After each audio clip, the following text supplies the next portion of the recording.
Hi guys, welcome to beta point. दोस्तों, आज exam को देखते हुए, एग्ज़ाम बहुत जल्दी आने वाले हैं, आपके एग्ज़ाम होने वाले हैं। इसको देखते हुए दोस्तों जीआई टैग से संबंधित प्रश्न को लाया गया है। और ये जीआई टैग से संबंधित जो प्रश्न हैं दोस्तों, ये सभी आपके मन में कभी कभी ऐसे प्रश्न उठते हैं, जैसे कि अगर आपसे कहा जाए कि जीआई टैग का पंजीकरण होता है तो आप सोचेंगे कब तक होता है, जीवन भर होता है? नहीं। तो दोस्तों, जो मन में डाउट आते हैं स्टूडेंट के, उससे रिलेटेड क्वेश्चन को लाया गया। ये हमने अपने नोट से बनाए हैं और दोस्तों इसी थ्योरेटिकल टाइम में पढ़ाया जाएगा, जिससे आपके दोस्तों जो ऑप्शनल क्वेश्चन है वो तैयार हो जाएंगे। तो चलिए, आपका टाइम लॉस नहीं होगा, आपको समझाते हैं हम कि जीआई टैग होता क्या। तो दोस्तों, जीआई टैग एक ऐसा नाम या प्रतीक होता है जिसे दोस्तों कृषि, प्राकृतिक मशीनरी और दोस्तों मिठाई आदि से संबंधित उत्पादों के लिए दिया जाता है। और दोस्तों ये उत्पाद किससे संबंधित होंगे? ये किसी क्षेत्र विशेष से संबंध होंगे, किसी व्यक्ति से संबंध रखते होंगे, व्यक्तियों के समूह से संबंध रखते होंगे या संगठन से संबंध रखते होंगे, इन्हें ही दिया जाता है, चाहे वो प्रदेश हो चाहे वो देश हो। इसके अलावा हम आपको बता दें, अभी तक दोस्तों 300 से ज़्यादा उत्पादों को जीआई टैग मिल चुका है। इसके अलावा सबसे पहला जीआई टैग दार्जिलिंग की चाय को मिला था।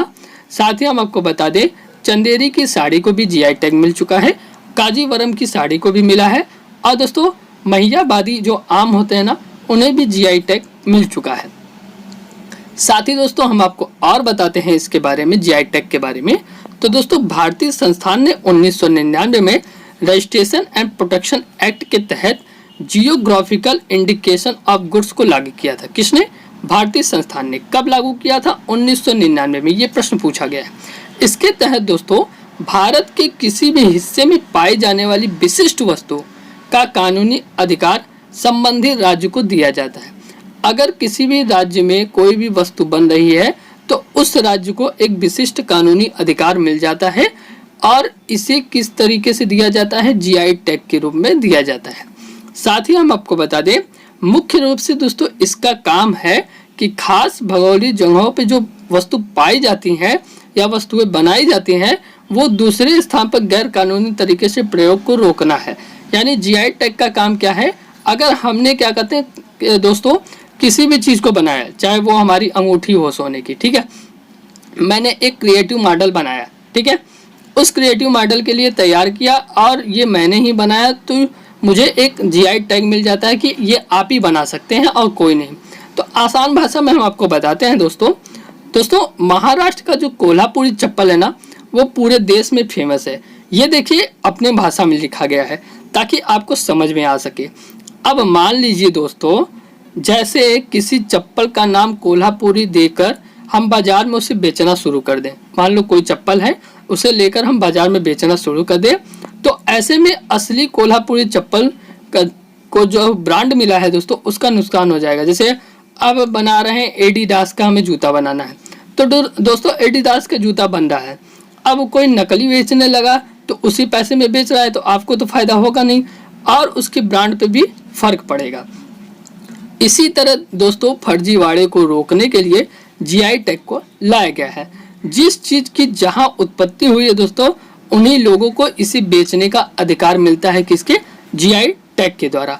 और उन प्रोडक्ट को प्रमाणित करने के लिए जीआई टैग दिया जाता है। ये समझ में आ गया? आपके डाउट्स क्लियर हो गए? अगले पॉइंट पे चलते हैं दोस्तों। कैसे मिलता है जीआई टैग? ये भी इंपॉर्टेंट है कि जीआई टैग को हम कैसे ले सकते हैं। किसी प्रोडक्ट के लिए दोस्तों जीआई टैग हासिल करने के लिए चेन्नई में स्थित जीआई डेटाबेस अप्लाई करना पड़ता है। तो दोस्तों जीआई डेटाबेस कहाँ अप्लाई करना पड़ता है? चेन्नई में। तो एक बार जीआई टैग का अधिकार मिल जाने के बाद दोस्तों 10 वर्षों तक जीआई टैग मान्य होते हैं। कितने वर्षों तक? 10 वर्षों तक। इसके बाद क्या होता है? इसके बाद उन्हें फिर से क्या करते हैं? रिव्यू करते हैं, यानी नवीनीकृत करवाते हैं। इसके लिए कोई व्यक्ति अप्लाई नहीं कर सकता है। यहाँ पे प्रश्न आया था कि कौन अप्लाई कर सकता है, तो दोस्तों कोई व्यक्ति अप्लाई नहीं कर सकता है। मान लीजिए एक उदाहरण हम आपको देते हैं कि बिहार के पटना में कोई दुकानदार जलेबी बनाता है और वो जीआई टैग के लिए अप्लाई करना चाहता है, तो दोस्तों उसे जीआई टैग नहीं मिलेगा। क्यों नहीं मिलेगा? अगर बिहार में जलेबी बनाने वालों का एक संगठन है और वो अप्लाई करता है दोस्तों, तो इसके लिए एक एसोसिएशन ही अप्लाई कर सकता है। तो ध्यान दीजिएगा कि जीआई टैग को कोई अकेला व्यक्ति नहीं अप्लाई कर सकता है, इसके लिए किसी संगठन की आवश्यकता होती है। तो यहाँ से आपके डाउट क्लियर हो गए। कितने वर्षों तक मान्य होता है? 10 वर्षों तक। उसके बाद क्या होगा?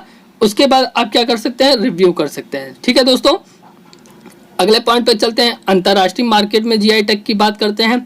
तो दोस्तों अंतर्राष्ट्रीय मार्केट में जीआई टैग को एक ट्रेडमार्क के रूप में देखा जाता है। जैसे हम ट्रेडमार्क लेते हैं किसी चीज़ पे, ठीक है दोस्तों, वो ट्रेडमार्क हमारे लिए एक विशेष तरीके से काम करता है कि हम उस ट्रेडमार्क को प्राप्त करके केवल हम ही वो प्रोडक्ट बना सकते हैं। तो दोस्तों वर्ल्ड ट्रेड ऑर्गेनाइजेशन के ने इसके तहत कई देशों की ट्रिप्स नाम से एक समझौते पर हस्ताक्षर किया था। इसमें कहा गया है दोस्तों कि ट्रिप्स में शामिल जो भी सदस्य हैं जीआई टैग का सम्मान करेंगे और उसी तरीके से फेक जो प्रोडक्ट हैं उनको रोकने के लिए कदम उठाएंगे। तो दोस्तों इससे क्या होता है कि जो भी फेक प्रोडक्ट बनेंगे, जो भी खराब प्रोडक्ट बनते हैं, उससे रोका जा सकेगा। साथ ही साथ दोस्तों इस टैग से टूरिज्म और निर्यात को भी बढ़ावा मिलता है। ठीक है, आपको समझ में आ गया। WTO का आपसे एक प्रश्न पूछा जा रहा है, वर्ल्ड ट्रेड ऑर्गेनाइजेशन का हेडक्वार्टर कहाँ है? आप कमेंट बॉक्स में जरूर कमेंट करेंगे, हम अगले स्लाइड में आपको बता देंगे। अब प्रश्न आता है कि जीआई टैग का अधिकृत उपयोगकर्ता कौन है? तो दोस्तों जो व्यक्ति या संगठन किसी भी उत्पाद के लिए जीआई टैग के लिए आवेदन करता है और टैग को प्राप्त कर लेता है, वही दोस्तों अधिकृत है, यानी एथोराइज है जीआई टैग का उपयोग करने का। इसके अलावा कोई भी क्षेत्र या कोई भी व्यक्ति या कोई भी संगठन इसका उपयोग नहीं कर सकता है। ठीक है, अगले प्रश्न की बात करते हैं। दूसरा नंबर है कि जीआई टैग के पंजीकरण के लिए कौन आवेदन कर सकता है? तो हम आपको बता दिए दोस्तों, जीआई टैग पाने के लिए कोई भी व्यक्तिगत निर्माता, व्यक्तियों का संगठन या राज्य सरकार के अंतर्गत कोई वैध संगठन अप्लाई कर सकता है। अभी हम आपको बता दें कि कश्मीरी केसर को दोस्तों GI tag geographical indication registry ने directorate of agriculture Jammu Kashmir सरकार को दिया है। तो जो दोस्तों अभी दिया था, ठीक है, किसके लिए? जीआई टैग अप्लाई करने के लिए। किसे? डायरेक्टरेट ऑफ एग्रीकल्चर को दिया था। किसने? जम्मू कश्मीर सरकार ने, और ये पास हो गया, यानी जम्मू कश्मीर की केसर को भी दोस्तों जीआई टैग मिल चुका है। अगले पॉइंट की बात करते हैं दोस्तों, क्या एक बार प्राप्त पंजीकरण जीवन भर के लिए मान्य है? नहीं दोस्तों, हम आपको बता चुके हैं, अगर जीआई टैग एक बार मिल गया है तो केवल 10 वर्ष की अवधि के लिए मान्य होगा और समय समय पर प्रत्येक 10 वर्षों में क्या होगा? रिन्यू होगा। अगले पॉइंट की बात करते हैं, क्या एक पंजीकृत भौगोलिक संकेत किसी अन्य को सौंपा जा सकता है? नहीं दोस्तों, ये केवल आपको ही रहेगा या आपकी पीढ़ी जो बनेगी, माने आपके जो बेटे होंगे या तो आपकी मृत्यु के पश्चात जो भी आपके उत्तराधिकारी होंगे दोस्तों, उन्हें ट्रांसफर किया जा सकता है। इसे किसी दूसरे को हस्तांतरित या तो गिरवी नहीं रखा जाता है। ठीक है दोस्तों, अगले प्रश्न की बात करते हैं, इंपॉर्टेंट है। क्या एक पंजीकृत अधिकृत उपयोगकर्ता का रजिस्ट्रेशन हटाया जा सकता है? हाँ दोस्तों, हटाया जा सकता है। कैसे? अगर हमने जीआई टैग पे कोई भी वस्तु बनाई, ठीक है, ये जो लिखा है ये दोस्तों थोड़े से कठिन भाषा में लिखा है, हम आपको समझा देते हैं। अगर जीआई टैग कोई भी वस्तु बनाएगी जीआई टैग पे और वह वस्तु जीआई टैग के जो रूल एंड रेगुलेशन है, यानी उसकी क्राइटेरिया है, उस पर खड़ा नहीं उतर रहा है, तो दोस्तों पीड़ित व्यक्ति यानी जिससे उसे नुकसान हुआ है जिस व्यक्ति को, वह आवेदन कर सकता है और सही पाया गया तो उस आइडेंटिटी जो जीआई टैग है दोस्तों, ठीक है, उसे रद्द किया जा सकता है। साथ ही दोस्तों अगले पॉइंट की बात करते हैं, हम आपको बता दें भारत में कुछ महत्वपूर्ण उत्पाद को जीआई टैग प्राप्त है, जैसे कि महाबालेश्वर की स्ट्रॉबेरी को, जयपुर के ब्लू पोटरी को, बनारस की साड़ी को, तिरुपति के लड्डू को, मध्य प्रदेश के झाबुआ के कक्कड़नाथ मुर्गा को दोस्तों मिला है। साथ ही साथ कागड़ा की पेंटिंग को, नागपुर का संतरा को और दोस्तों कश्मीर की पाशमीना को मिला है। इसके अलावा हिमाचल का काला जीरा और दोस्तों छत्तीसगढ़ का जीरा फूल को भी मिला है। साथ ही साथ दोस्तों उड़ीसा की कंदमाल हल्दी को भी जीआई टैग दिया जा चुका है।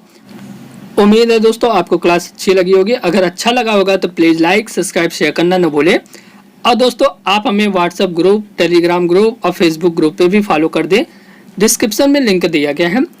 आप शेयर करेंगे दोस्तों, इससे हमें मोटिवेशन मिलेगा लाइक करने से हमें हौसला मिलता है कि जो हम पढ़ा रहे हैं, स्लाइड बना रहे हैं, मेहनत कर रहे हैं, उसका फल हमें मिल रहा है। बहुत बहुत धन्यवाद दोस्तों। अच्छे से रहिए, कोविड-19 के क्राइटेरिया को फॉलो कीजिए और सेफ रहिए, अपने फैमिली को भी सेफ रखिए। बहुत बहुत धन्यवाद।